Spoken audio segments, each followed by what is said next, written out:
This should be fun! Family don't end with blood. I regret this already. Hello?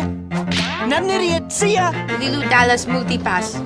Give him the bits. The bits. The bits. The things I do for love. I will never, ever turn my back on people who need me. Bigger! Cartoons. All right, I'm ready. Look, I think we got off on the wrong foot. I think we did too. Anastacia, sir, just wishing I could do the job for you, sir. I just want to know who I am, whether or not I belong to a family. Today's episode contains elements of the Cold War, violence, and that's it for this week. Enjoy!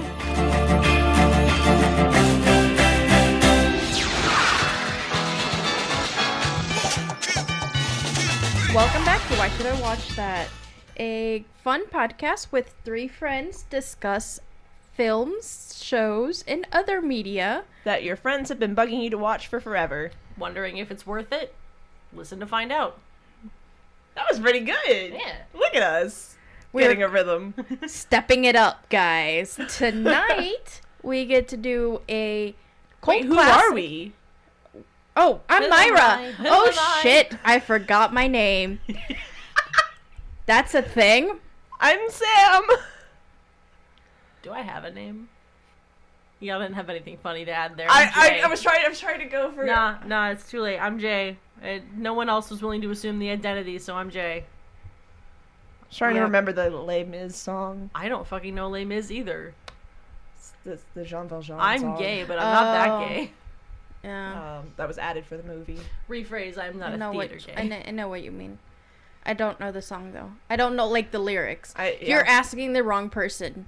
I know beats. I don't know lyrics. It was a good song, too. I'm Happy Feet. I can do the beat. I can't do the lyrics. Side note, did you like Myra's makeup for the day? It looks real cute. I know. Did you do it? Yeah. Oh, look at you. I know. I'm so proud of myself. I'm very proud of you. Stepping out of my bubble. I'm proud of you. Everyone should embrace stepping out of their comfort zones. Yeah. And you've been doing a good job. Yes, I have. I'm very I proud of am you. so happy today, too. I got so many damn compliments on this t-shirt today.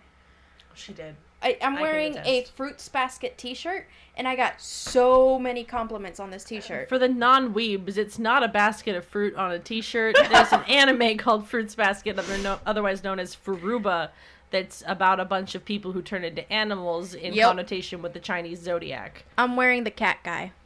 Yeah, he is everyone in love with him? He looks like the angst boy that No. everyone's. Oh No. Well, the fandom, yes. Yes. In the show, hell, no. okay, yes, that tracks. Okay, yeah. Okay, yeah, that's what I was asking. he is in fact the bad boy. Oh, There we go. I love him so much. Of You do course He love is you my do. favorite. He is, like, I just want to hug him and be like, I love you. Even though- Hey. Why don't we save that for if we potentially cover... Oh, we're potentially. What are you Look, talking we're gonna- about? We're gonna do it. We're gonna do it. The issue is that's so far off potentially that like we need to get some of it out now. Yeah. Fine. You know.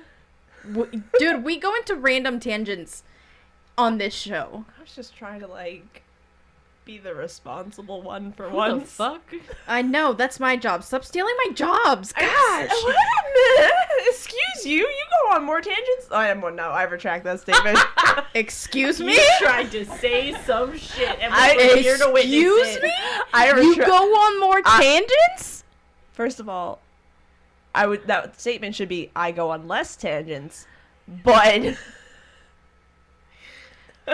So today we bring to you a really fun movie that a lot of people have seen before today.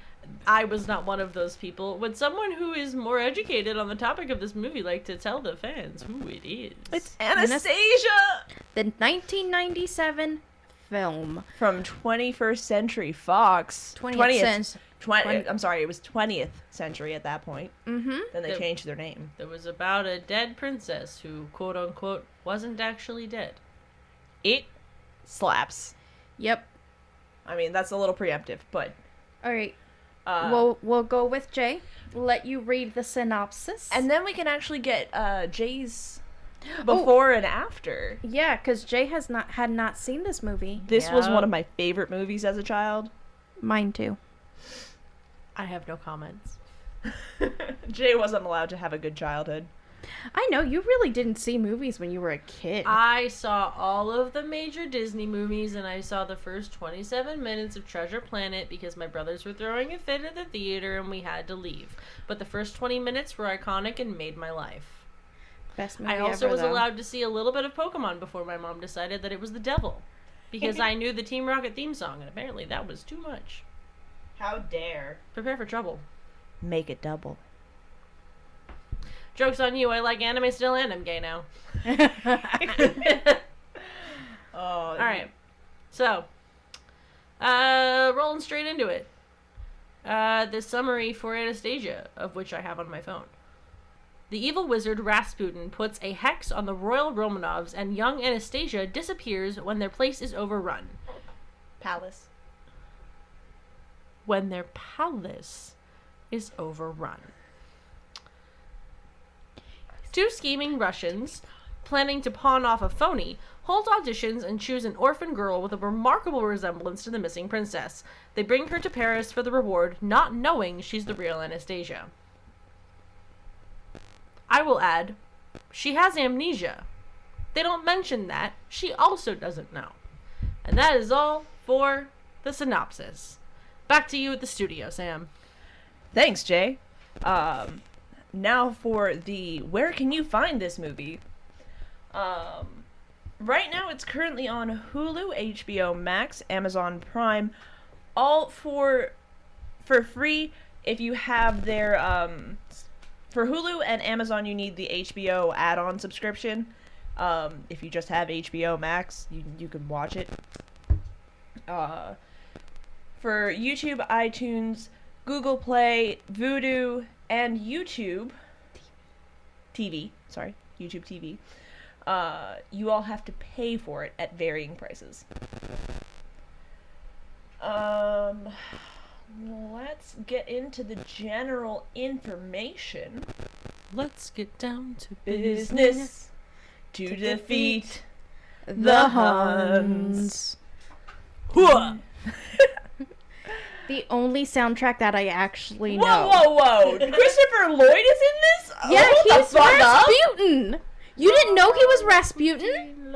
I knew something you didn't know. I mean, you know lots of things I don't know. You're a medical assistant. I am not. Well, Nor am I qualified to be. Well, you know what?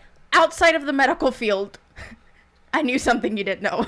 Okay, that's fair. I guess I am kind of a trivia but not really. I don't know. I just have I useless actually know information. way too much about the Anastasia.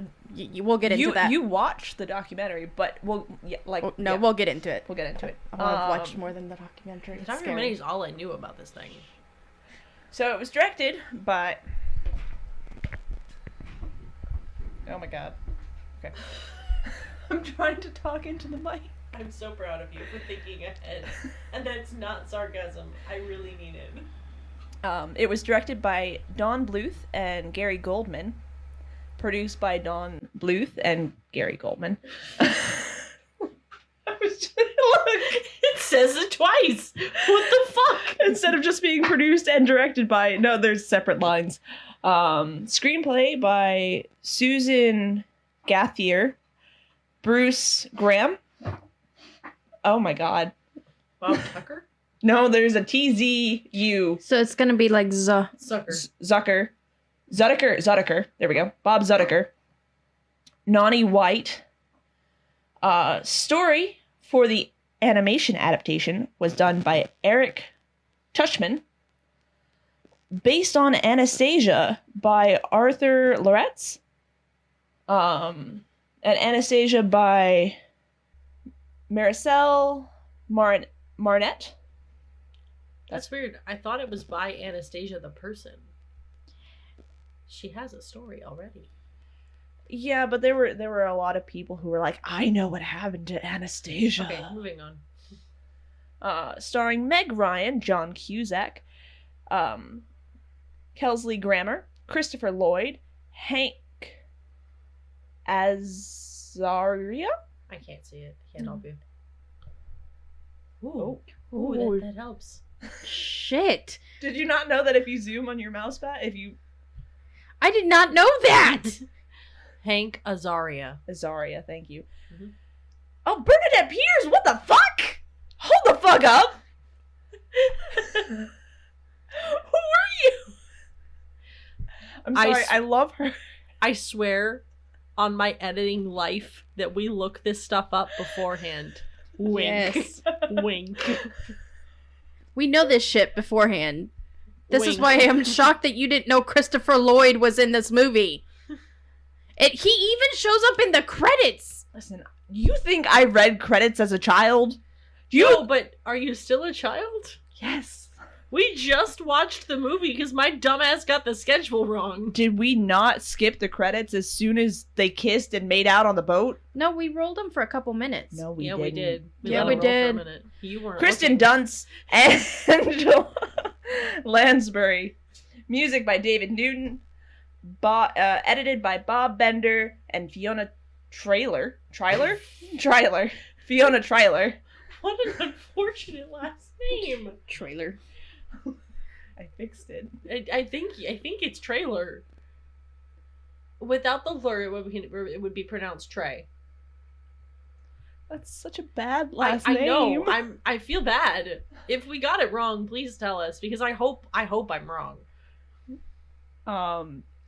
It was released for the New York City. Why did New York? Oh, it did an early release. The general United States release was November 21st, 1997. It was a Christmas release, which makes sense. Disgusting. It runs for 94 minutes. Oh, look at that, doing really well in the box office. It almost tripled its cost. Want to say the numbers? Yes, sorry.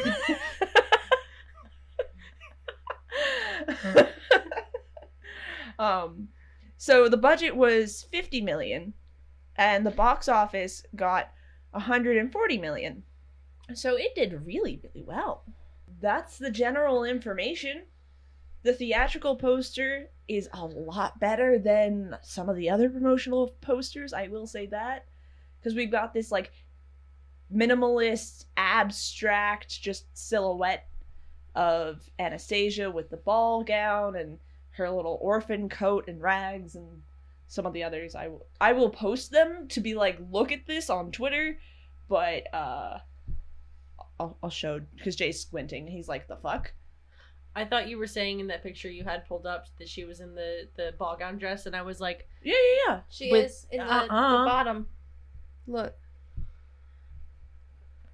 I tried.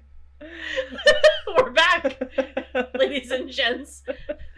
Everything, all links lead to Wikipedia. Honestly, Look, I mean, so she's in her, and I then guess. the shadow Okay. silhouette. The shadow silhouette. Thanksgiving. Yeah, it was a Thanksgiving Christmas release. That's You just said not 2 hours ago that there would be no Christmas before December 2nd, and then called this a Christmas release. I said Christmas release, not Christmas movie. First of all, You my said God. accurate. It says Thanksgiving. Everyone knows movies released during Thanksgiving are for Christmas. They are trying to compete for the Oscars. Actually, some people go to the movies on Thanksgiving just to see the Thanksgiving releases. You mean Yeah. they don't have to deal with family trauma? They do in the movie theater. Yeah, it's a completely different family drama. Then, instead of talking about politics for the rest of Thanksgiving, they talk about the movie they just saw. Which, talking about that, I gotta say, still very proud of my Thanksgiving family because Yeah, happy Thanksgiving. happy Thanksgiving to everybody. Happy because Thanksgiving. somehow my family group for the first time ever was very progressive and accepting of everybody, which never fucking happens. Can you give me a playbook for that? Yeah. My brother said gay rights. And my family was like, go gay people. Doesn't matter. Y'all are great. I didn't get hate crimed. Hey! Progress. Okay. So, That's the general information. Do we want to jump? I mean, some major themes. We can do Easter eggs and then major themes. I'm sorry. Yeah. I was jumping ahead of myself. He's super hardcore. You were like, no, I have more Every words. time. I'm sorry. She caught herself. Yes. First of all, I caught myself. Second of all, I think like 5 steps ahead. Yes, you do. That's the And I bad thing. can't help it because if I don't anticipate, I get flustered. And then I still get flustered, but this is a manageable fluster. It's okay. I'm We sorry. still love you. It's okay. Myra's fun facts. Myra's fun facts. Myra's fun facts. So couple of most of the freaking Easter eggs really do have. Sorry, I didn't mean to cuss though. You said freaking. I'm keeping that in. Whatever. I'm keeping that in. Pure of Y'all- heart, dumb of ass. Exactly. So most of the Easter eggs in this movie take place in one particular scene, which is the Paris scene. And they introduce so many different characters. I'm just going to mention some that I thought were noteworthy. You have obviously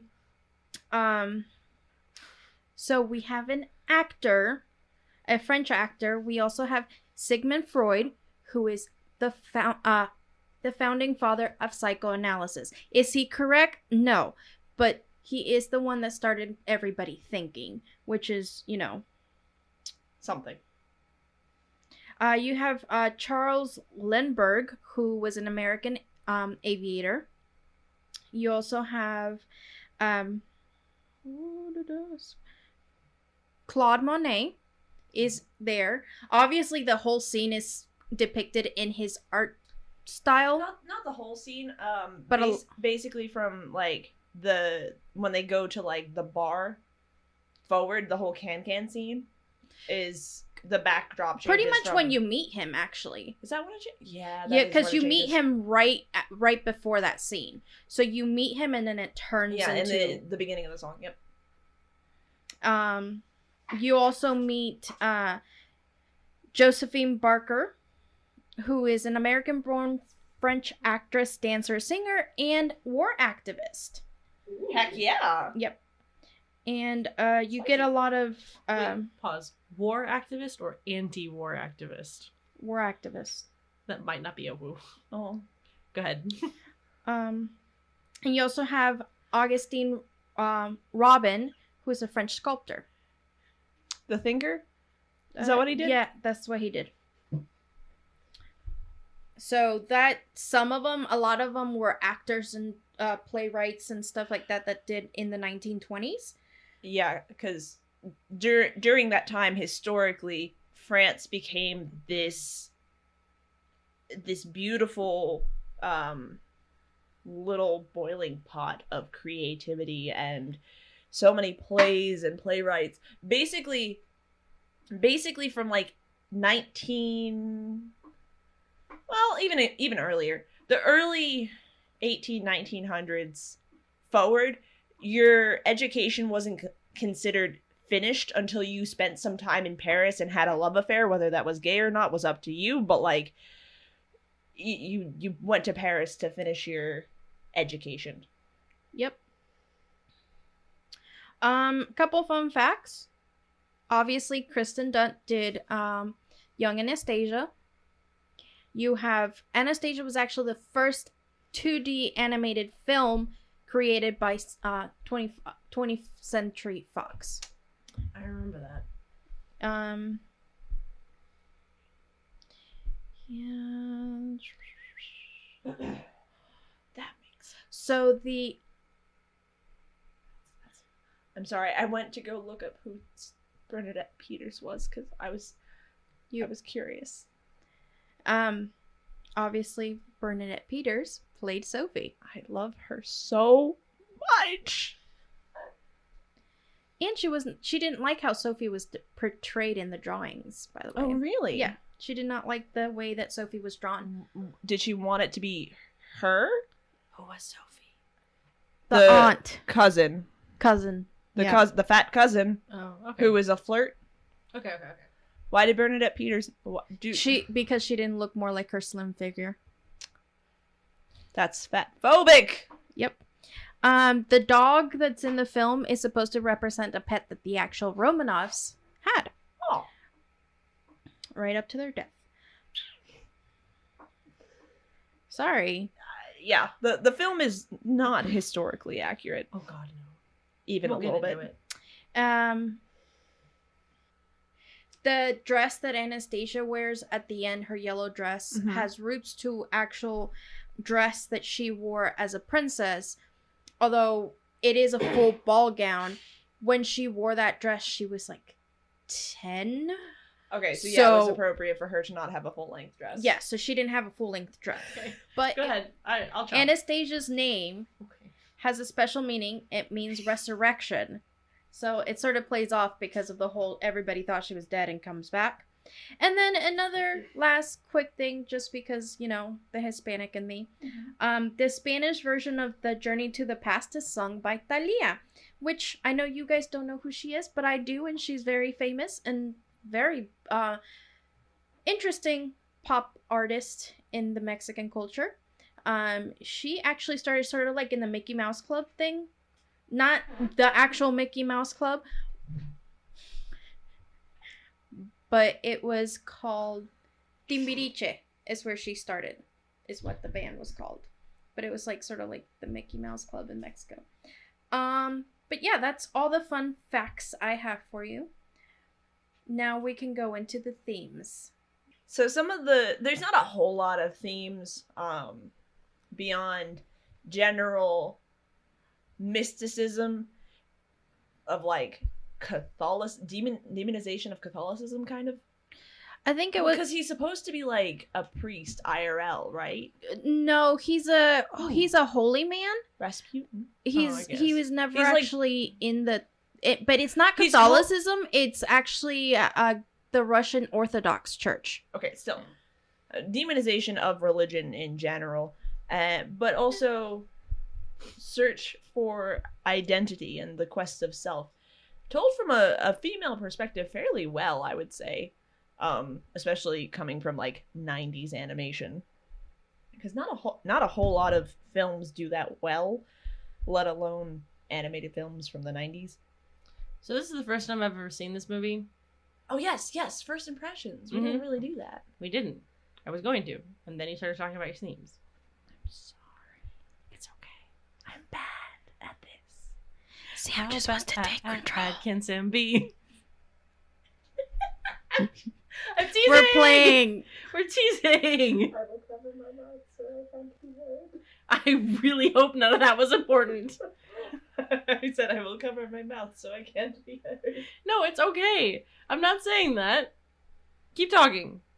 Anyway, I haven't seen this movie before. Tonight, it was okay. What did you know about it before going in? I knew the actual story about Anastacia. And I'm sorry, I know I say this a lot, but the story didn't go the way that I thought it was going to. And it was not bad. I just wouldn't watch it again. Sorry. So what are your immediate after impressions besides eh? It was okay. It was about a teenager and a 48-year-old face teenager kind of technically falling in love, but more like hate that they decided was love in some weird cishet kind of way. And also, she was re-given a crown that doesn't exist, so like, okay. It had a plot. The side characters were okay. I liked the chunky dude. He was alright. Vlad. The dog, what's his name? Dumbo. Puka. Dumbo. That's what I said. Yep. He was okay. Kind of weird. He really was. Weird. It was just dog Dumbo. The fucking bat was a fusion between Pinky and the Brain, and couldn't remember whether or not he had wings half the time. I'm looking at you, animators. Do you know what a bat looks like? Because fun fact, it doesn't have hands. It's like one of those medieval paintings with the cats and the human faces. Yes! Bats don't have hands. If you want to get biologically accurate, technically they do, but they start at the base of the wing. All they really have to function as a quote-unquote hand is a small thumb at the end of each wing. Yeah, they got like and they go beep beep beep beep beep. Beep, beep, beep. and a claw. That's it. It's a claw thumb. It's all they got. They go. And that's how they can dig bugs out of bark and shit. Anyway, I think it is my situation is a severe lack of childhood whimsy, of which I have none. Oh, sorry. Or at least not this brand. In my opinion, the story could have used a rework. I would have preferred it to stay closer to the original, and I don't know. I don't like that Anastacia was alive. I'm sorry. It fuels into a conspiracy theory. That's the whole point of the movie. Is I'm aware, and I just said I don't like it. Anyway, that's my first impression. I mean, going into the whole fits into a conspiracy theory, at the time, technically, Americans did think she was alive. The Russian government thought Marie was alive. The Americans thought Anastacia was alive because only 6 years before had they found their bodies. For context, do we want to say who Marie is? For those who don't know the story as well? Well, yeah, I am... as you? Sorry, I am a spoiled brat when it comes to... I wouldn't say spoiled brat. No. I really know way too much about the Romanovs that I shouldn't know, It's but... such a interesting story. It is. Everyone has their hyperfixations. Yours is the Romanovs, and that's valid. Yes. So Marie is actually Anastasia's older sister, who would have been, I think, 19 when she died. Anastacia was 17, not 8 when she went missing. Oops. Yeah. So if we go with the way this plot, I guess they aged her down for plot purposes. But if we go with the true facts, she was 17 when she went missing. And yeah. It's but Marie, the Russian government for sure thought that it was Marie that was missing and not Anastacia. Because the heights of the bones or whatever, they measured the bones, they thought it was but the reason that the film was made as Anastacia and not Marie is because the US government and military and everybody who tested them at the time thought it was Anastacia. There was a whole discrepancy. We're not going to go super far into the... Well, maybe we will. I don't fucking know. But there was a whole discrepancy with, I think, wasn't it those two bodies, Anastacia and Marie? No, it was Anastacia and Alexei, her little brother. Sorry. There was a huge discrepancy with Anastacia and Alexei because due to the way that they were separated from their family after they were executed. I think even... Or was it recently, maybe, that they finally got added to the... they got added within to the last 20 years, I would say.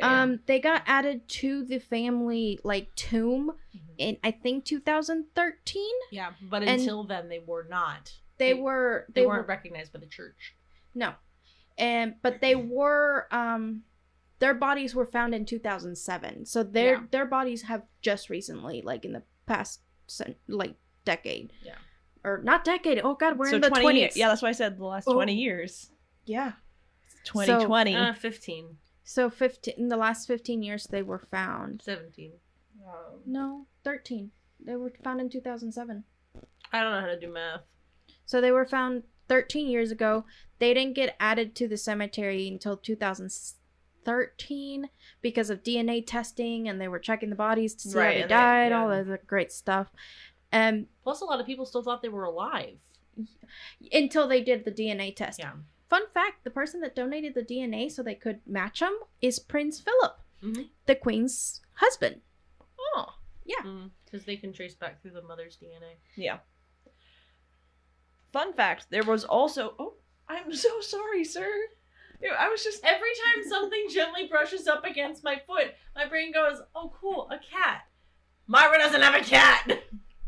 How many times is this gonna happen while we record? It happened twice so far. Today? No, Myra did it a week or two ago, and you just did it. Okay, I feel like this is going to be a recurring event, probably. It's not my fault you suddenly crossed your legs a different direction. I'm sorry. I needed to shift.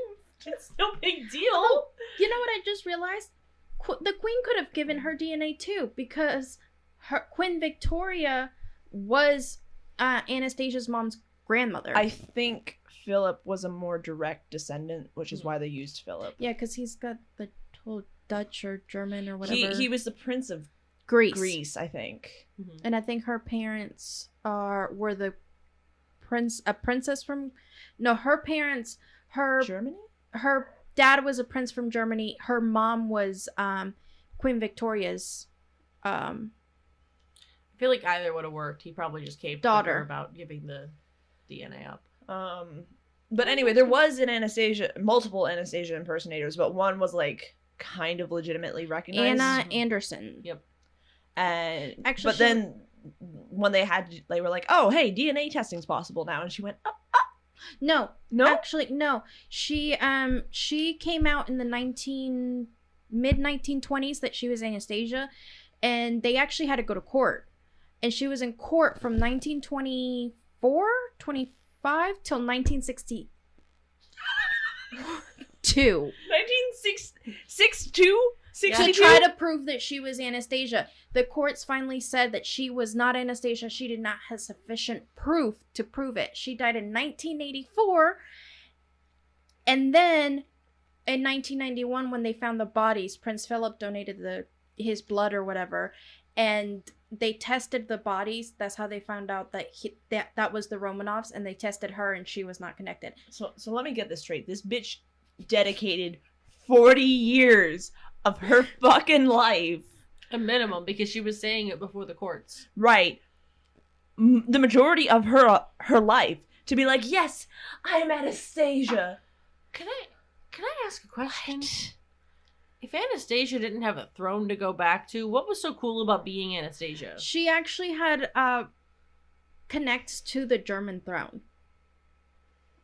But I know both the German throne but she also had rights in perspective to the English throne. She's like 12th. So is it all like Europe is so 50th removed, but she would have rights to the English throne. So was it like trying to gain entry into society or something? Like the Royal Society? At that point, it's I'm pretty sure they had like a reward or some shit, because she had a lot of family. She had her aunts, two of her aunts from her father's side that actually left Russia right before the whole war happened. Mm-hmm. She had her mom's entire side of the family was actually gonna pay ransom for just the girls. They could not pay for Nicholas or Alexei because they were direct descendants of the Russian. They were Romanovs. They could not do anything for them. But for the girls, they could say they were German royalty and they could take them out. That is also why it was actually the Redcoats, or the Reds, as they were known for the longest time of. I wrote in red this week. I see. It wasn't intentional. I just couldn't find a pen. So I used the closest magic marker I could find, which just so happened to be red. We're on theme. But the communist color, the Reds, they actually hid the bodies and told everybody they were still alive because the German royal family and German government were trying to get the girls back. That's fucked up. So the whites, which were the anti-communist group, were coming to save them. And at that time, the communists had brainwashed the family to believe that they were the ones that were trying to save them. And Yikes. nope, they killed them all. Yeah. We'll skip the nitty gritty details because I don't think that's what we go into on this podcast. Yeah. No. That's fun. We'll recommend some documentaries, Myra. Will you send me some links? Yep. There's actually a really good one on Netflix they just did. Yeah. I have one from YouTube too. Yeah. YouTube's got so many. We will post Reliable. some Yeah. accurate and reliable historical documentaries to our Twitter. But let's go into the actual film. Yes. Does it have an issue with my fidgeter? It's kind of loud. Yeah. Is it picked up? Fuck. Hold on. Everybody be quiet.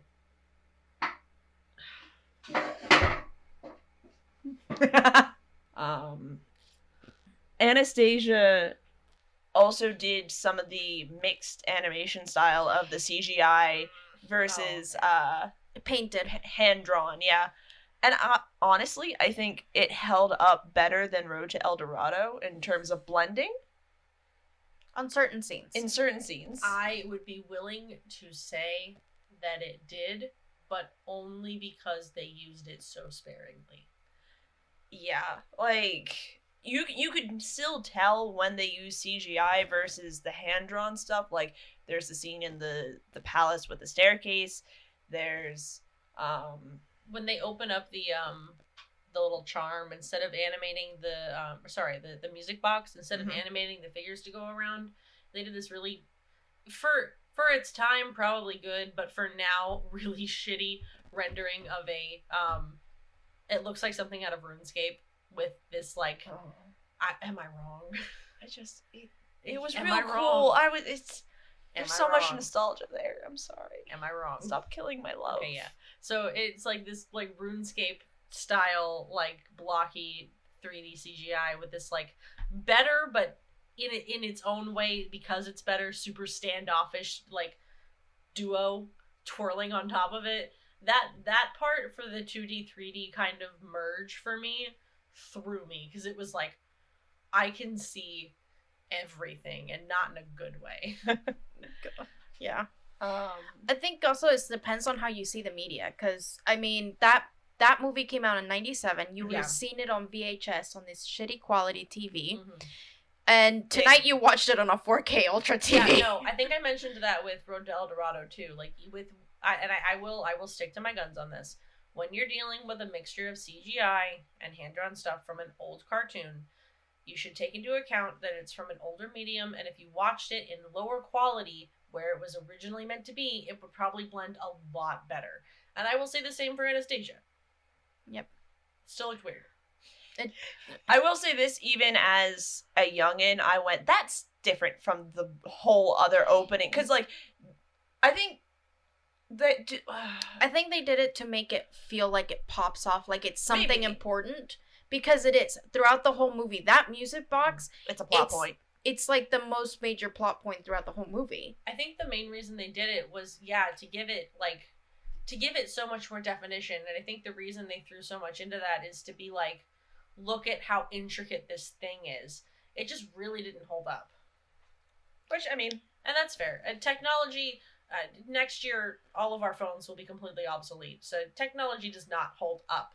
And I mean, if you look at, like, even action films from the 90s, you look at the special effects and go, ooh, that did not age well. Oh, God, yes. My favorite's they're not from the 90s, but the Batman ones where he's, like, quote-unquote, climbing up a wall, and they forgot to give him wind so that his coat would be falling with, quote-unquote, gravity. Yeah. So it's just draped over his side as he's going upwards. It's the Adam West Batman's, yeah. My dad showed me that shit when I was like 12, and it rocked my world because it was so bad it was good. Oh, I love watching that when I'm in a depressive episode. It is hysterical. Yeah. Right. Points about the movie. Dimitri should have been killed in like scene 1 when they run so the palace is getting sieged. He hides the grandmama and Anastacia in the wall, and the comrade comes in and he's all like, where are they? And he should have been shot. Yeah Plot armor. I just that one scene, this is the one scene that always bothered me after learning all the history about them. Just because they make it look like she goes into her own room and it's covered with toys and stuff, but it would have been the nursery. It has a bed. There's a bed in there. Yeah. They did not sleep in the nursery. Actually, Anastacia, even though as big as the fucking palace was, their parents believed that they needed to be raised like commoners. So they actually slept on almost wooden beds and didn't have a pillow. Ew. They only got a pillow if they got sick. Oh. Yeah. Yikes. I think it's really interesting, and by interesting, I don't mean in a good way, how the writers, in the same breath of embracing the death and like tragedy that surrounds this story, also completely shied away from it. Mm-hmm. Like, you're right, he should have died. And the fact that they just kind of went, no, it was only the Romanovs that died, no one else. It was just the Romanovs that this random dude from Russia had an issue with. It's not like the communism. entire elite. Yeah. Also, yeah, he like dead ass was an allegory for the start of communism, which was weird. It was Yeah. a weird decision. Watching that as an adult, because I hadn't seen the movie in years since even before I saw it last year. 2011. Fuck. I am that kind of person that I will watch movies that I love It was at one least of- once a year. Look, you will never. I'm gonna out myself so that you feel better. I watched How to Train Your Dragon for over 24 hours on repeat once while prepping for a con, and I was happy every second of it. Never feel bad about watching old movies. Listen, I'm gonna also out myself. I have been listening to Therefore I Am on repeat for the last week. All right. Oh yeah, but Listen, it slaps on, like, when I say I tried to go back to my Amazon, my station, and it started playing other shit, I was like, no, I just want to listen to Therefore I Am. so You I have agree. rights. No, I agree because I've been listening to the fucking what is it, the something of the Knaves. Oh. You know which one it is because you played it for me and now I'm fucking stuck on this song Which song? from the play. Shit. The Countess and the Common Man? No. Okay. Anastasia? No. The musical? Because The there is musical. the musical From adaptation. the musical, but it's when the bad guy from the musical is singing his part. Okay, hold on. Guys, did you know there's a musical? Because I just found out. Oh my god, the musicals. We've played songs from it before. Yeah, And we've both played- of you for me to assume that I made connections to a thing I also didn't know. Stop suggesting Christmas. I'm sorry. Just so you guys know, Sam is against Christmas. No, but false. What is this libel that you are throwing? I am not against Christmas. I just think holidays should be addressed in their chronological order, and the commercialization of Christmas has been a fundamental corrupting element within our society. However, that's on capitalism. So We're not allowed to talk about Christmas till after Sam's birthday, which is December 3rd. The translation of this speech is Sam is against Christmas. I am not. Yes. Sam is against Christmas till after her birthday. It's early December. I'm allowed to have rights. Which technically we're doing this for her birthday. So happy birthday, Sam. Happy birthday to you. You live in a shoe. I don't remember the rest of the lyrics. I thought it was like a monkey, and you act like one too. That's my best monkey. The Neva Flows? Yes. It slaps. I love that It's song. so good. I love that song. Okay, both soundtracks slap. One of the major differences between the movie and the play or the musical is that Rasputin isn't really a character in the Broadway show. I think it follows the son of the executioner of the Romanovs and how the Russian government still believes that there might be some Romanovs out there and are hunting down Romanov impersonators. Which I think is more accurate to history. Yeah, it's a totally plausible scenario. And it explores more of the, am I betraying my country by trying to figure out who I am versus, duty and honor and loyalty to said country. Yeah, because this one really does not show loyalty towards Russia. There's a passing comment of, will you miss this? You're talking? No, Russia. And he's like, meh. But the musical fleshes out Dmitri as a character so much more. He gets a whole ass song and it's so good. Yes. Anyway, Dimitri should have died. Okay, also, Dimitri Legolases in the opening number so much. And for those of you who don't know what that might mean, in the Lord of the Rings movie series, Orlando Bloom wasn't given a whole lot of stage instruction. So what he did was just make weird faces throughout the majority of the scenes that he's supposed to be in. That's true. And so he'll just like slide into frame making this weird face. And that's what Dimitri does for the first number.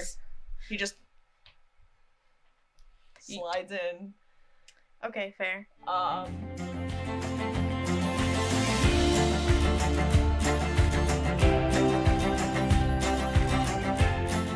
realized upon editing this episode that I forgot to say happy birthday to those of you born in November, like I told everyone that I would at the end of the podcast, so I'm very sorry. Happy birthday. You are all appreciated, and I hope they went well, despite, quarantine and stuff. My voice isn't great, and we recorded the episode today, so hopefully I shape stuff up with some tea before then, but it's not working yet, so we'll see. Quick updates. We actually had a couple of people this week guess the answer correctly to what the theme of this week was.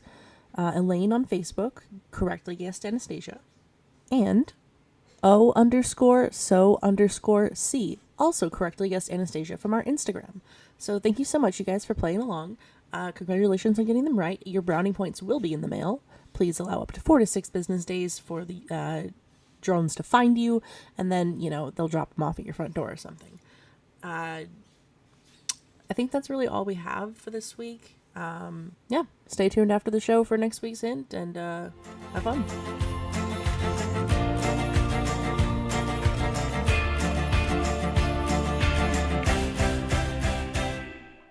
The only time they use comrade in the entire film is when they're addressing the orphanage runner person who and Anya's like, yes, comrade Fleming Cough or whatever the fuck her name is. That's it. Yeah, they really don't use Russian terminology at all. Yeah. Or at the very least, stereotype. Yeah. Well, no, because at the time, it was the same as addressing someone as ma'am or something.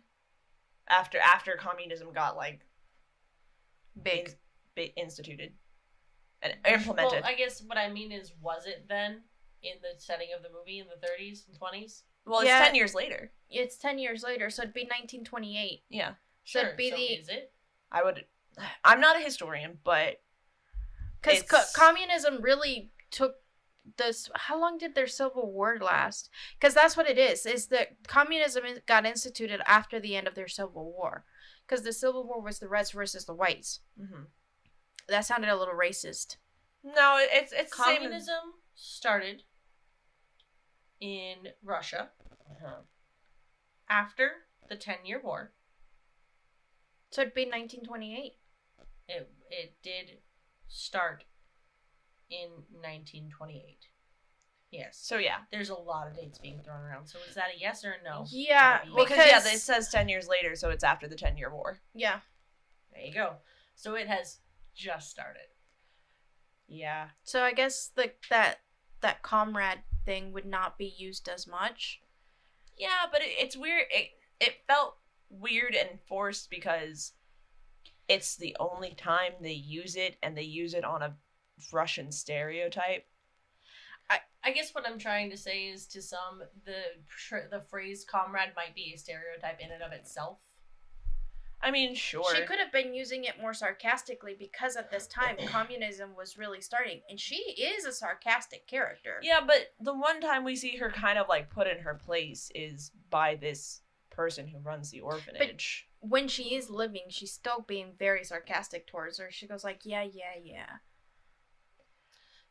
Anyway, moving on. It's a weird point. We would need an actual historian here to fully talk yeah. about it and really because understand I can't tell you past or at least someone who's skilled, well versed. Yeah. With stuff. I can say Again. say 3 things in Russian: Privyet, Niet, vodka, and Zanacho, and I'm not explaining the 4th one. Is it a sex thing? It's not a sex thing. It's an Italia thing. Oh no! Oh, we're moving on. The snow animation is gorgeous. Oh yeah. It's alright. Says yeah. All right, fine. Well, I really liked it. In my defense, I say it's alright because I am speaking as someone who has seen it post Frozen. You can't compare the It's two. not that. I'm saying Yeah, Frozen. if you've seen them in a different order, the goodness of the old just kind of becomes, oh, neat, rather than, oh, it's new and exciting, because it's not anymore. Yeah. I still think it's pretty. It It looks is- beautiful. It is nice. I liked there was a variance in the size of snowflakes that I did not initially anticipate, and they did flow with wind well. And they also, for every step and like imprint that would hypothetically leave marks in the snow, those marks are there, which was You know new what? for the time. That's fair. Pause. I'm gonna retroactive. The fact that they even took the time to do that, they get points. They have rights. Congratulations, Russia. It's actually Anastacia. 20th I know. Fox. Just say Y'all, Fox. I'm sorry. I'm out of coffee. Congratulations, Fox. 20th Century Fox. You did one thing, and it was good. You have 1 point. The game continues. Which one thing I'm sad about, not necessarily the movie, just the fact that Anastacia is now officially a Disney princess, and she never was. She was never meant to be. People would always put her in the Disney princess, and I'd like to say, no, she is the only princess that is not Disney princess. And the Swan Princess. Oh yeah, the Swan Princess. There's a whole gift set of like. There's like 10. Sinbad, I think, is also lumped in there because I think that was DreamWorks before they got bought. DreamWorks is not bought yet. Is it? I ain't never seen Sinbad. No, Is that on the Fox list? got bought. Yeah, I think so. Sinbad? If not, I will put it on there. Okay. There's another one I gotta put. Better from last not week. be Sinbad. Oh, it's terrible. Oh, it's horrible. It's so bad. I think you said it. Put it on last week. I don't fucking know. We slept since then. Yeah, I know. Just a friendly reminder, listeners, if you have suggestions, Please let us know. let us know. Drop an ad at our Twitter or something. Yeah, I gotta work on Comment, that. share, and subscribe. I gotta work on the list because Um, figure out how to do it. And having a computer sucks. I would like to pose a question to the courts. Why the fuck did Rah-Rah Rasputin, lover of the Russian queen, have a bunch of fucking bugs in his lair rather than little imps? Why were they bugs? it was a bad decision. You know what? It would have been super good if they just would have let the imps that were inside of the Reliquary? relic. Yes, exactly. Thank you. I didn't know what to call it.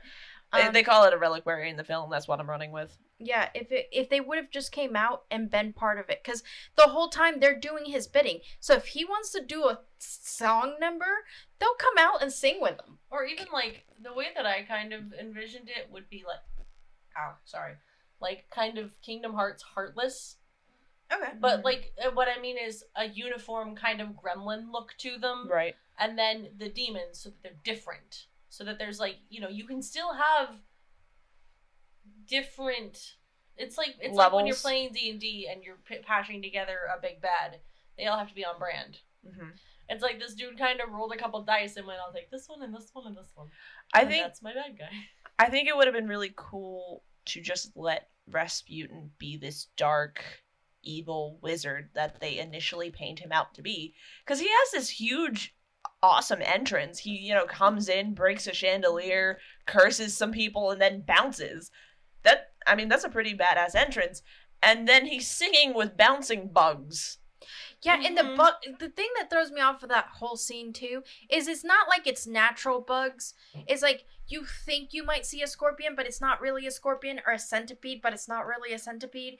And it's like they're not. Like, they got the silhouettes close enough, but the more you look at them, the more they're not. Yeah, and you're like, And they're literally just there to be backup singers. Like, they're literally just there to be the chorus. And because you don't see them again. you literally don't see them again except for, like, briefly in a second scene. Just to be like, look at this dude and all of his followers. Ooh, bugs, I'm so scared. It would have been so much... I agree with Jay. It would have been better if Or they had just even been like, if they had given the Bugs a role other than backup singer. Yeah. I think it would have been really cool if they kind of the corruption vibe. Yeah. Yeah. Wait. We're not going into it. We're not going into it, but yes.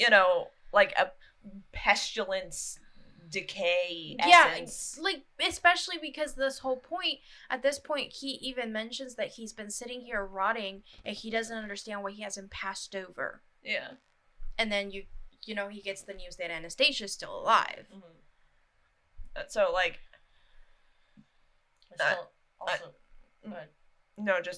think the whole thing would have been better had they not given him a depressed Hades vibe, because we have manic Hades vibe and he comes off as a comedic villain, and he kind of comes off as if Zeus were the villain. Yeah. Depressed Zeus. Yeah, that's exactly what it is. Because I'm not gonna give Hades doesn't deserve that. I couldn't think of, because he was the villain in that movie, so But you know what though, the more I learn about, I'm sorry, but Rasputin. I can't, ever since you showed me Lord of Olympus, I honestly cannot look at Hades in a more other forms, because now even seeing Hercules, I know this is totally off topic, and you're right, I do rant too. But now looking at Hades, even in the movie, I'm like, I feel you though, because you have this shitty part of life that nobody got. Initially, Hades was supposed to be this in the Disney movie. I'm gonna preface this with the Disney movie. He was supposed to be this slow, menacing, spooky, Villain. kind of villain. And then I don't know the actor's name, forgive me, but he comes in and he does this fast talking car salesman kind of vibe, and the animators and the directors went, oh. I'm glad he did, because it gives Hades this whole other vibe. But we're not talking about Hades, we're talking about Rasputin. Christopher Lloyd did an amazing job. He did an amazing job. I just wish people will let their villains be villains. Yeah, he was evil, and yeah, he tried to. My big bitch about it is that, sure, he was evil and all this stuff, but he literally, from the beginning of the movie, doesn't have a drive to be evil other than, hey, yous guys, fuck you in particular. That's it. Well, hey, you duck! I know in history he does, but, in the movie, he's kind of just curse you, Dinkelberg! I mean, the Romanovs! Yeah, I mean, in looking at it, I think it's because of history that they weren't able to do it better, because he honestly had no, everybody had a beef with him. He didn't have a beef with people. Everybody was mad because he had this close friendship with the Romanovs. And you even see it in the movie, because at the movie he goes, I'm your close confidant. I've been there for you. And he was. The only reason they sent him away is because rumors came about that he was having an affair with the Queen. Yeah. And to be able to stop those rumors, because at this point Russia was going into World War One, they were like, we need a better image, we're getting rid of you, and then of course he gets killed, and Now I will say this, it might have been a strategic choice in order to not piss anyone off. It is a very safe way to try and tell a historically intertwined story in a way that does not press any nuclear buttons. And that's true, because this was shortly after the Cold War ended. Yeah. Yes. That's so fair. that is very fair. They probably didn't want to be like, fuck you, Russia. Yeah. I mean, the U.S. kind of, yeah. Because they even get out of Russia really quickly. And if you think about it, had they tried to do it more accurately, who would have had to be the bad guys? Russia. Yeah. Russia. And that's a whole can of worms. We just got out of a bad relationship with them. We do not need to be poking them on Instagram. Fine. Anyway, can I just comment about how clueless Anya is for an orphan who grew up in an abusive orphanage in the whatevers in Russia? By clueless, what do you mean? I gotta get context. Cause... She's wandering down her road, you know, right before Journey to the Past. Uh-huh. Is like, yeah, we can go do a job. That's cool. Or I can go on this total, like, I don't know. It seems to lack a certain element of common sense. I guess, okay, may I? Sure. Okay. So, you've got... Let's put ourselves in her shoes. You're some bitch who just got yeeted from an orphanage. Mm-hmm. Okay? It's snowing. Mm-hmm. You gotta figure something out. Mm-hmm. You ain't got much life skill, because you can't remember at least the first 8 years of your life, and the rest of it is from some orphanage that most of your time you spent fighting with some bitch. Some dude is like, hey, you wanna come with me and do a thing? She hasn't met him yet, though. Like, yeah. She At literally... this point, she's deciding between going to St. Petersburg or going to the fishing just village. I'm sorry. That's just a fucking teenager. Yeah, that is You're gonna look true. me in the eyes and tell me at 18 you made every good and logical decision that you could. You at really every thought turn? about it? I was crying on the floor for most of my 18-year-old year. Yeah, fucking same. You think if you were given a choice between A and B and A was the healthy one, you would have gone with A immediately? No. Okay, thanks. Okay. So my point I'm is sorry. Yeah, okay. Yeah, so you gotta I'm sorry. remember. I closed my book. See, if we're I going with forgot. her actual age, yeah, I would agree with you. But if we're going with movie age, I forgot she was 18. Forgive me. and the past 10 years she spent in an orphanage where she probably hasn't been able to leave because they're not gonna be like, yeah, get the fuck out. No, you're stuck here because it looked like a fucking prison, not an orphanage. I mean, depending on how the Russian system is set up, like it could have been like illegal for them to lose a kid, basically. Yeah. Like they could have been fined Right. by losing a kid. There's charges of the state. Yeah. At least here. So I don't know. It's also like kind of before serious child protection laws are put in place, probably. This is also before most of the well-known murders. Yeah. So, like, really, what did she have to fear? You know, that's fair. And this is also a time where probably the orphanage was child labor camp. Yeah. And she's going from child labor camp to option of being forced labor Mm-hmm. or who knows what. Which one are you going to take? Who knows what? Who knows what. That's Yeah, fair. Because worst comes to worst, I become a laborer. Yep. I do what I was going to do in the fishing town.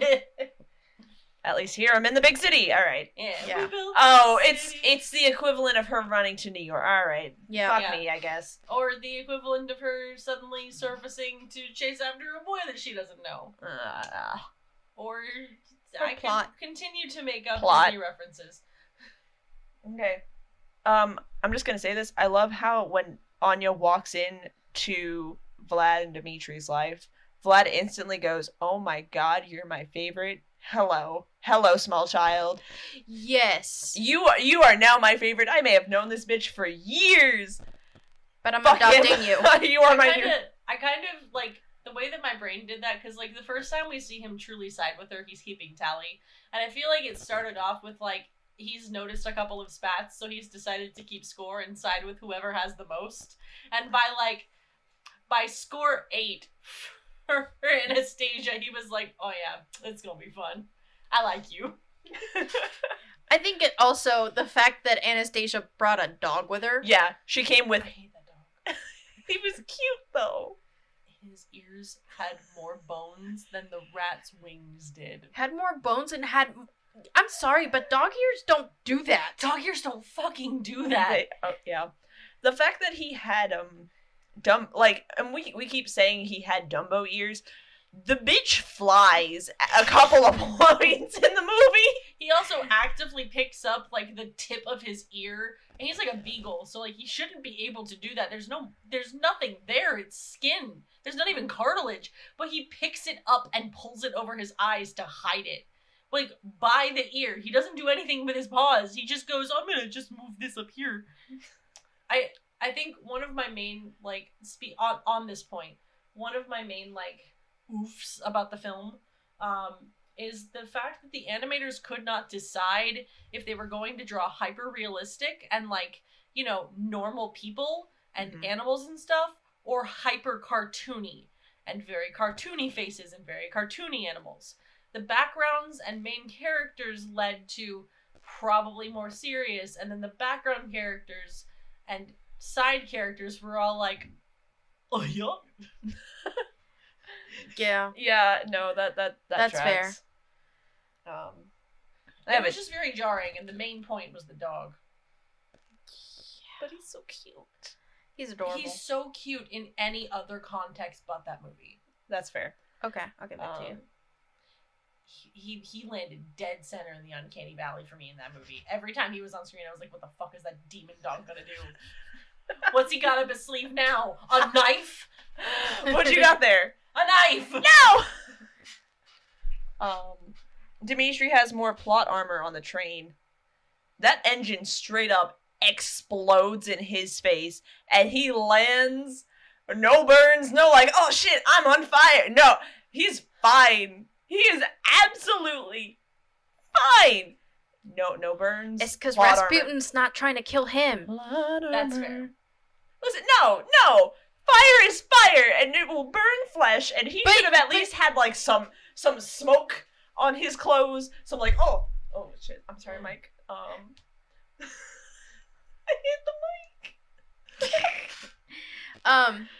But yeah, plot armor. It's there. I'm just saying, at this point, Rasputin is actively trying to kill Anastasia. The thing that catches fire, I understand it's the engine, but the thing that's causing the fire is the little minions. No. Yes, they caused the fire. They cause the fire, but the thing that's on fire is the coal from the steam engine Fair. that they explodes. break away from. They put a piece of dynamite in between the two cars. No. Before that, when he climbs over the coal to go check what's going on. First of all, where was the fucking engineer? That's another complaint I have about this movie. Maybe it was the first test drive of a self-driving train. There's literally no background characters unless they need a song and dance. Yeah.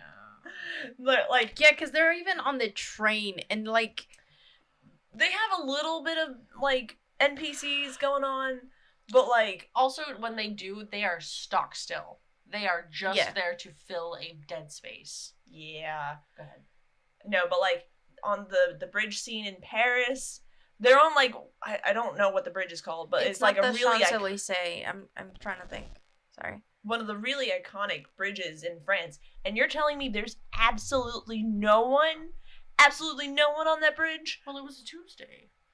Oh, it was a Tuesday. Oh. Tuesday again? No problem. And then, that's a consistent thing that they have. Like, even during the daytime, there's no one on the street. There's no idle characters. Like, they do a really good job in the opening number filling the world, and then they just go, that was enough. We wasted our budget on the opening number and the snow. Yeah, I would love to see the breakdown of their budget, because I know that they made good money back, but they obviously allocated some things into places it didn't need to be.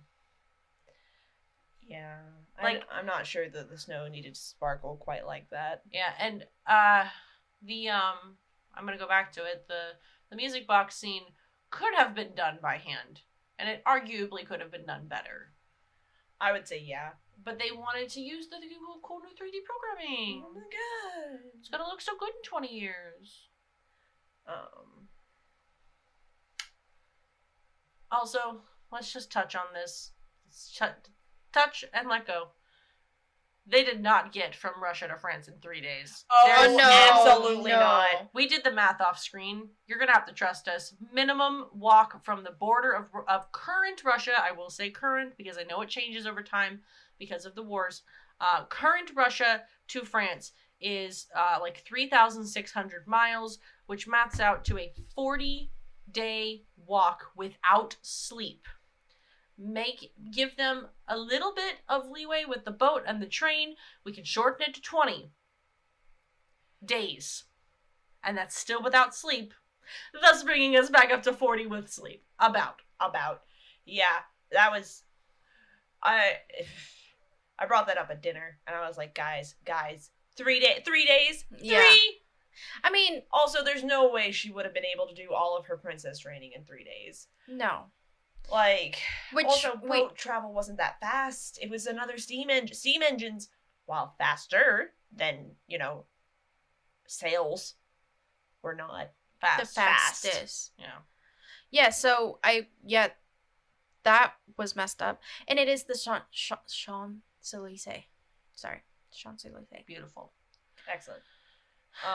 Yeah, we don't have to stay on it. It just was incorrect. Yeah. Yeah. I have 3 days. No, sir. No, sir. Sorry, Mike. Gonna make little present mic stickers for all of our mics. I would love that. But yeah, so I agree. There's no way. I mean, even like 25, 30 days makes sense. A month would be perfect because storms and, delays and all of these things were... And it gives them time to actually do her training and get her to remember, hey, this is your uncle. This is what you did. Blah, blah, blah, blah, blah, blah. This is etiquette. I'm willing to give them the training because she actually did know it. She did have those latent memories. And one of the things that can help treat amnesia is being surrounded by familiarity. Which is probably one of the reasons she never regained her memories in the orphanage. But the second she's around this dude who she kind of knows, who knows about, the life she used to live, and he's kind of bringing back these memories of, home and the things that she learned as a kid. I feel like I would be willing to give them the 3 days on that basis if I'm right. Well, okay, yeah, I'm willing to give her, the etiquette at least, but the whole, entire family tree and everything else in 3 days, no.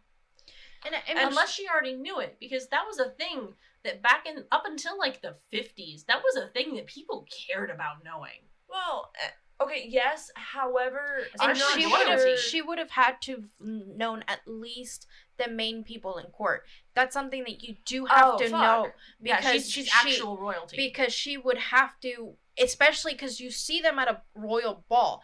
She had, before the royal ball starts, as a princess, she would have to greet everybody. Right. And by their proper titles. And also commoners were really into knowing the family tree and shit. All right. Another point of railroading in the movie, which, yeah, I know all plots have railroading in them, but there's literally no reason for this 90-pound girl to be on the bottom bunk when Vlad weighs 250 pounds on the boat. I want to know how he got up there. Yeah, I can't really get on a top bunk anymore, and I don't weigh that much. Because it'd be hard for him to even bend into it. Yeah. He's tall, too. Yeah. He's not just fat, he's big. He's just a big guy. It would be like Hagrid sleeping on the top bunk. Nobody wants that. Nobody wants that. And so it's literally just so Anya can easily get out of the room and have the weird nightmare dream sequence on the boat and almost yeet herself into Little Mermaid territory. Which is dumb, because, they could have had a totally funny scene about her climbing down the fucking thing. Could have tripped. Yeah. Because she was chasing butterflies. She could have tripped, on a branch chasing the butterflies. Right. Or climbing down a tree or something. Yeah, falling out of a tree she was climbing. Yeah. Or climbing down a tree with the kid she was following. Right. Like her little brother. Yeah, there were a million things they could have done.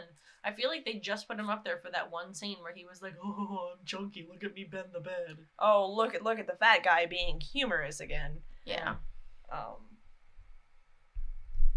And the last thing I really want to talk, because the rest of it's just kind of what you would expect, is how much autonomy they actually give women in this movie. That's fair. The Grand Duchess is not seen as hysterical for wanting Dimitri out of her room and out of the theater box. She's very much presented as a serious woman and respected. Mm-hmm. And then Anya throughout the movie very much maintains her autonomy. She's shown as easily manipulated and very naive, but once she has, the princess training and all of that, she very much takes on her own autonomy and is respected from that point out.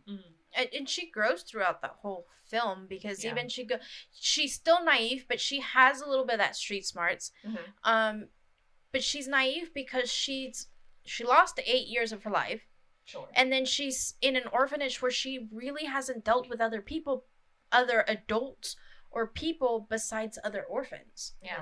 So she wouldn't have known how to act around other people. And you really do see her not necessarily being too naive. She's obviously really does want to know information about herself. And when she has hope and grasps that hope, even though she's being manipulated by Dimitri, she still keeps that suspicion there. Not as bad as you see it sort of like distrust. She doesn't trust him, but she trusts him. She trusts him to get her where she needs to be, but she doesn't trust him enough to be fully open with him. She trusts him to a point. Yes. Right, which I think is really cool. And also, not both times. Sorry, can I say one thing real quick? She might not have a lot of life experience, but she does have a fuck ton of intuition. Yes. Yeah, her instincts are great. Yeah.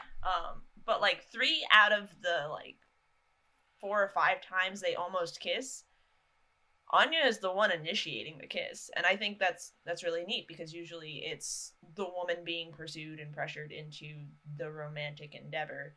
And while it's forced, I like the fact that they presented Anya as engaged in the romance and not just there. Go ahead.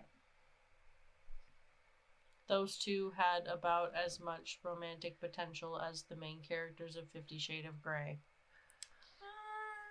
That is to say, virtually none, until they suddenly made hard eyes at each other. I can't say shit. The scene is really cute, though. I'm not talking about the scene. I'm talking about railroading for getting the point across that love happens. And I'm not here to hate on the ship. If you like it, you like it. I don't even give 2 shits about the ship. I just personally don't see. They were so polar bitchy opposites at each other, and not even just polar opposites. They didn't get along, and then She's halfway violent through the movie, towards him multiple times. Yeah, and then halfway through the movie, he goes, "Oh, but it's boobies." the friends, enemies to lovers. But he's just a sub. well. That's it. Yeah, he is. She can keep him. He's not a pretty one. Fucking rude. He looks like he's 40. It's not that bad. He looks like 30-ish. he's 20. As an late 18-year-old, that's bad. Russia's a hard place to be. Okay, what's her name grew up in a fucking orphanage. She moisturized. You know, all that moisturizing you get at an orphanage. Listen, they're my first ship. I loved them so No, much. I'm not going to take it away from you, because I was there with you. I loved them so. Listen. You want to talk about red and blue. This was my first ship, and I'll be honest, that, being 7 and actually seeing romantic interaction. Because before then, I saw Cinderella. Oh, you see him dancing across the room, and now you're all of a sudden in love? No, they built their relationship. They actually talked to each other. Yeah. I mean, Sleeping Beauty, they sing a song, and all of a sudden they're in love. Ariel saves the guy, and they're in love. Yeah. Meanwhile, she doesn't talk for the rest of the film. Yeah. I get it. It's a symptom of the 90s, I guess. I couldn't decide if I wanted to be Dimitri or if I wanted to be Anya, and the answer is non-binary.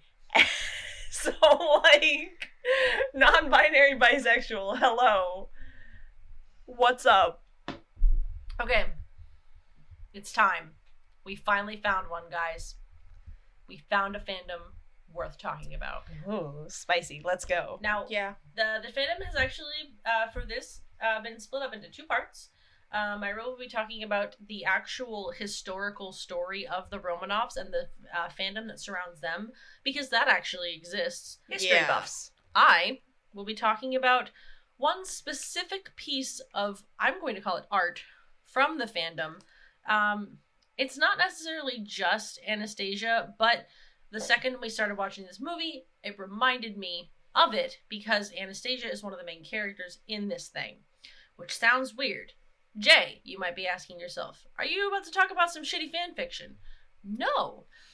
Surprisingly, it's not fan fiction. Fan fiction is a written medium. This is not fan fiction. I will continue now without your wells. I felt like it needed to be. I felt like the well needed to be there. I know, I'm teasing. It is a series by The Nameless Doll on YouTube. It's titled To Belong, and it's basically a huge mashup of every single animated source material this person could find to write a original story. And Anastacia is one of the main characters. In order to kind of utilize as much source material as they could, everyone can turn into animals. It's not a furry thing, it just kind of happens. It's fruit basket. It has a big fruits basket vibe, just less contact related and more innate ability. It's really, really good. I followed this thing up to like episode 6, and then or maybe it was more than that, but the first episode aired like almost 7 years ago now, and there was a bit of a hiatus, and I kind of fell off. But it is so good and so worth it. There's no voice acting, it's reading, but they have done a really good job taking out the characters from their source material and making them work in worlds not their own. Literally the only times you can tell when like things have been patched together are when the art styles are so different, there's no choice but to notice. But they have taken Anastacia and told her story in a completely different way, and it is so cool what they were able to do with her. And we will share a link to the first episode. I'll send it to Sam, and we'll post it up there. Nice. I didn't see anything else really aside from like a lot of fan art and some pretty good cosplays. Shout out to those of you. Oh my god, the cosplays are amazing. Yeah, they're so pretty. Y'all go ham. Oh my god. You have rights. I think it was not this past year, obviously, but the 2019 Dragon Con that I saw a girl full outfit ball gown Anastacia. Oh my god. That's beautiful. It was beautiful. And that's one thing. Did I like the fashion in this movie? No. Was it period accurate? Yeah. And anyone who can replicate those kinds of things, they have rights. That's good shit. I'm just gonna say I really liked the outfits. I think they were pretty cute. Okay. I thought the outfits were cute, but I think the 30s should stay in the 30s because they're ugly as shit. But I recognize 30s for 30s. It was 20s. Oh, whatever. I don't know math. 20 I'm not the math gay. 20s were cute. 30s were fucking disgusting. Yeah. Okay, 20s also sucked. That's what I was talking about before. Anyway, that is all I have on the main series. Once again, shout out to The Nameless Doll. You did good shit. I hope you're still posting. We'll find out. Keep it up. And now to Myra with more of a history side of the fandom. Yeah, so the fandom... people are intrigued by the Romanovs. Okay?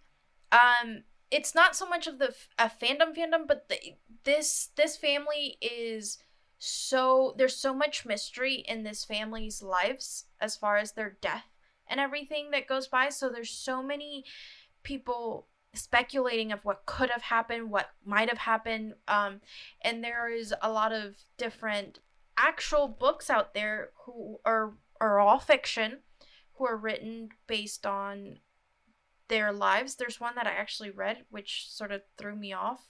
It was very much following the proper age, and it's called, I have it in my phone because I liked it. Where's my books? So I can tell you the name of the book. It's more of a romance, war romance, I guess, because it's definitely during the time of war.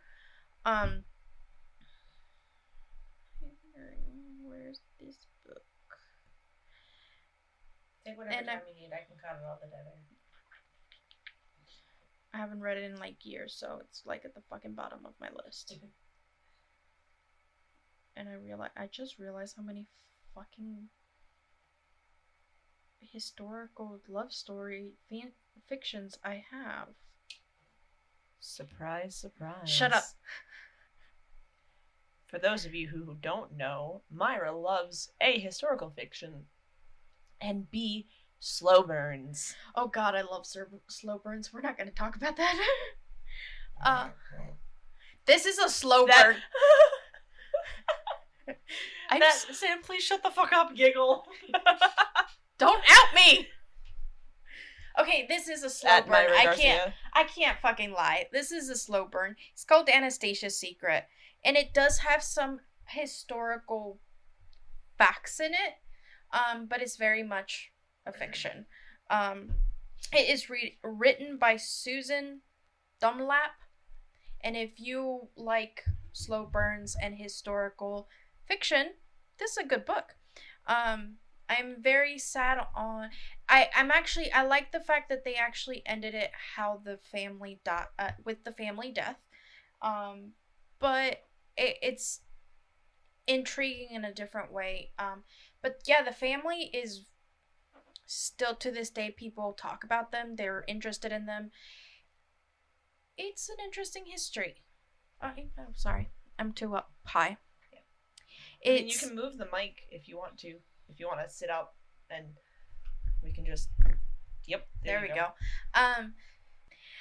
So yeah, there's so much history out there. There's a lot of people who still to this day don't believe they actually found the real family. And actually, the fun little last tidbit to leave you with: the Russian Orthodox Church has canonized the entire Romanov family as saints. So there you go. But I think this is a story that is going to live on for a very long time. And now I'm opening the courts for the movie Anastacia. Sam. All right, listen. This is a childhood favorite of mine. Watching it again as an adult, it's still very charming. I still have a lot of romanticism about this film, and so that should be taken into account. Like, I would watch this film on repeat so much so that the tape itself got a little wonky, like the VHS tape. So yeah, I would say watch it. It's a good time. Jay? Sorry. No, Everyone was looking at me. I didn't like it. Yeah, because you're next. Oh, I did. How was I supposed to know? How was I to know? We were both looking at you. Yep. Yeah, after I made a weird noise, and I went, I'm so sorry. I didn't realize it was that weird. No. It was just a... I was absorbing the need to grossly apologize due to anxiety, and y'all kept looking, and I went, shit, I'm gonna have to. No. Okay. So, actually... Yeah. So I, unlike Sam, come from a completely different side of this coin. I have no romanticism about this movie. I have nothing to gain or lose from watching it again. And, I think the fact that I saw it older for the first time really kind of hurt it rather than helped it. I am going to say, because of that, I'm going to say that it's not worth the watch if you haven't seen it before. If you haven't seen it before, it's not terrible. It's not amazing. It's okay. I personally probably won't watch it again. But it's nothing to, like, I cannot think of a single point of the movie other than, like, Rasputin taking off his head for no goddamn reason that was memorable that I can remember right now. Yeah. I guess it was kind of cool when she kicked the glass at the end, but that was 2 points. It didn't blow my brain, so I'm going to give it a no, unless you already love it. Myra? I'm gonna give it a yes. I'm in the same boat as Sam. I watched it as a kid. It's one of those films that to this day still on me. I mean, not obviously for the film wise, but like the story still gets to me because even though, I mean, obviously we've been proven wrong, the bodies have been found, whatever. It's that mystery, that slow burn that I'm sorry, it is true. No, it's what I like. You have rights. I'm gonna say yes because it to me it still has that. It's very nostalgic. I guess that's the best way to put it. Yeah. It's very nostalgic. I get this feeling of for that hour and a half or 94 minutes. Yes, of an hour and 90. A half. For 96? I think it's 94 minutes, if I recall. You said it at the beginning. I said it at the beginning. Hold on. Whatever amount of minutes it was. An hour and 35 minutes. So for that hour and 35 minutes, I feel like a child again. So yeah, I enjoy the movie. It's also one of those movies that I have put in the background just because I like the music and I like to listen to it. Oh yeah, the sound. And I don't have to listen to the actually watch the movie to enjoy the soundtrack because that soundtrack is amazing. So it slaps. Yes, the soundtrack slaps. So yes, I would say it's a yes for me. So that's 2 yeses and well, if you've seen it before. Fandom. I would say that despite its hypeness that I've seen, it's a very tame hype. The hype is mostly over the outfits. Yes. And the art, rather than over anything weird. Yeah, most of what I found were, like, tame AUs and, And I'll be honest, unless you're very into history or this particular time period of history, I would not. Again, this is my time of history, but some people just are not into that, and I wouldn't say it's a big thing. So I would say if you're not into this, more into historical fan stuff, as far as for my end, I would not recommend it. Unless you're into history, and then I would say yeah. I mean, there are some super historical fanfics and stuff out there, but I will say yes for the overwhelming majority. There's a lot of more historically accurate fanfics, but just with Dimitri and Anya and Vlad running around. It's really weird, and that story that I told you, that fanfiction is literally. It's not necessarily Dimitri, but if Anya had Dimitri, would she have lived? Right. Sort of deal. So, yeah, I think it's more historically leaning towards historical fiction than actual fan fiction. Yeah. So, yeah, pretty tame. Yeah. I mean, you can take it, you can leave it.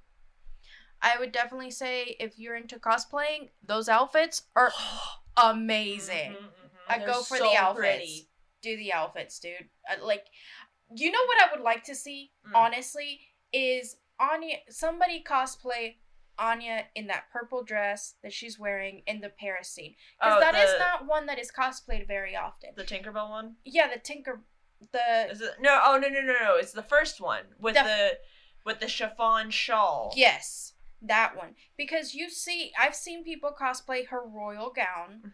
I've seen people cosplay her, the blue gown. The blue gown. I've seen people cosplay her as the shabby, t-shirt dress that she wears for most of the movie. But I've never seen that dress, or even the gown that she wears for the opera. People have cosplayed that, but I have never seen anybody cosplay. That's what I meant by the blue dress. The blue gown. No, I'm talking about the purple dress. Yeah. No. There's 2 blue dresses. There's the one on the boat, and then there's the gorgeous one for the ballet. Yeah, no, they've cosplayed both. They've cosplayed both. I like the dark blue gown. Oh my god, the gown for the ballet is pretty. Beautiful. But yes, if anybody is an amazing cosplayer, I unfortunately am not. Jay is great, but I don't know if this is Jay's. No. Okay, compared to me. Listen. You made that whole ass dress. Do you know how many dresses I've made? Okay, A fourth of one, and it wasn't for... I don't know where I was going with that. I don't wear dresses. It was for a friend. but I was gonna say, like, you, as far as cosplaying, you do cosplay better than I me. cosplay more than you. My forte is props. Okay. Do you know how often I get to make props? Not very. No. Almost never. Okay. Because I have to focus on the sewing so much, I then don't have time for the props. I'm not good at sewing. Yeah. I know how to sew, but not well. But, I mean, in this room, I think cosplaying... I am the veteran. Yes. Yeah, he definitely has more experience than you and I. either Myra or I. Yeah. I went to cosplay prom on Tumblr. Oh, back God. in the day. Oh my God. Uh-huh. Oh my God. That was a thing. Oh. That was a thing. Oh, fun. Shit, we did that. No, So that's if there's a dark cosplayer ages. out there who has cosplayed this outfit, Send please us- send us your pics. I would love to see it. Yeah, link us. We'll shout you out. Absolutely. Add us. Yeah. Speaking of adding us, Well, we haven't put out the hints at this particular. No, we're talking about, you're supposed to say what we have. Okay, so our email is wsiwtpodcast@gmail.com. Our Instagram is wsiwtpodcast. The rest follows except for our TikTok, which is wsiwt_podcast. And our Tumblr, we have a Tumblr, I thought you were is about to read off the fucking password. no, is Why Should I Watch That Podcast? Just all spelt out in one awful block of Yay. lettering. So here is our fun little goodbye. Have a good, happy birthday, Sam. Happy birthday, Sam. Thank you. I hope it's wonderful. It was wonderful. Well, will be it wonderful. can't be worse than my sister showing up 3 hours late drunk. Oh shit! Yeah, I forgot about that one. Was... I was there. Yeah. All right. Happy holidays, depending on what you celebrate. Yep. November birthdays is what? Did we say that? Oh shit, we didn't. Happy November birthdays. Happy November birthdays. I don't. Potentially, this might come out in December. No, this comes out the first week of December. That's why it's your birthday episode. I know this, Happy but December birthdays too. I don't think we said happy November birthdays last episode. The mid-roll, it's fine. Yeah. Okay, we can. They'll be added to the mid-roll. Happy birthday. Happy holidays. And happy I wasn't gonna say happy holidays till after your birthday, so happy birthday. Thank you. Because you prefer to wait till after your birthday to celebrate the holidays, which is fair. So I just don't know when all the holidays start and don't want to be disinclusive. Yeah, no, I know when they start- Christmas starts. I don't know when all the holidays start. Doesn't Hanukkah start like a week before or it 2 weeks? changes. It changes. It's Doesn't on it follow the lunar cycle? No, It's- no. It doesn't follow the Julian calendar. That much I know. It follows. I'm looking it up. Yeah, well, Yeah, same. let's Google it. I almost said Jewish Christmas. Jewish Christmas, no! I know that that's not right. I haven't slept. What time did you? How much sleep do you have? It's not the issue. Starts December 10th. Yeah. So we should probably say happy And holidays. Kwanzaa? December 26th. So no, because this episode's gonna air on her birthday, and then the next one's gonna air for the holidays. But isn't your birthday on the 6th? No, her birthday's on the Scarlet 3rd. Biscuit is on Oh, the okay, 3rd. that's fine. Okay, fine. We take away your rights to holidays that are happy Oh, until further notice. Happy That's birthday, Sam! that's a little harsh. No, the courts have rescinded the happy holidays Ah, until further notice, and they will be reinstated as follows by the rules of holiday. okay. Ah!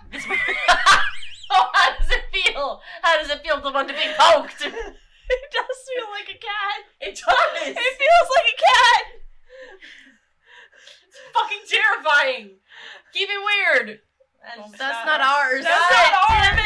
Goodbye. Weird girls, I still want to meet you. So, we've had our snacks. We've said our facts. We've told you if you should watch that. See you next week!